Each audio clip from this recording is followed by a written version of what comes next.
संजय राउत ने, आपने देखा कि ये कितने फ्रस्ट्रेटेड हैं। अभी चुनाव में इनकी हार हो गई, करारी हार हो गई, लेकिन ये समझने को तैयार नहीं है, ये कुछ मानने को भी तैयार नहीं है। सीधे नकार दिया जनता का जनादेश। इनको महाराष्ट्र की जनता से कोई लेना देना नहीं है दोस्तों, इनको कोई फर्क नहीं पड़ता, इनको बस जीत चाहिए।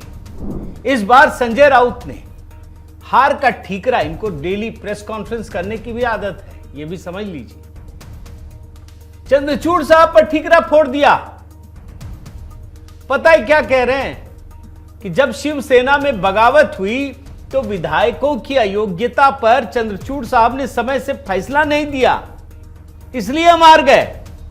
और संजय राउत यह भी कह रहे हैं काले अक्षरों में उनका नाम लिखा जाएगा। अभी चंद्रचूड़ साहब बोल कर गए थे कि मैं पता नहीं मुझे इतिहास किस रूप में याद रखेगा। लीजिए, आप बहुत अच्छा बनना चाह रहे होंगे।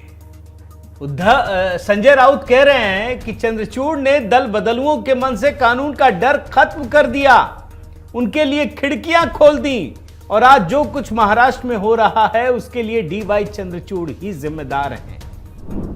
आप देखिए, और मैं आपको बयान सुनाता हूं दोस्तों, ये बड़ा सख्त बयान है, ये सुप्रीम कोर्ट को बदनाम करने वाला बयान है। ये जो नतीजा आए हैं उसके लिए जिम्मेदार अगर कोई होगा, महाराष्ट्र का जो नुकसान हुआ है, वो justice Chandrachud, chief justice of India के पद पर बैठे व्यक्ति, जिसने समय पर अपना निर्णय नहीं दिया, अपनी जजमेंट नहीं दी। इस बयान में संजय राउत ये कह रहे हैं कि चंद्रचूड़ साहब का नाम काले स्याही में लिखा जाएगा, काली स्याही में।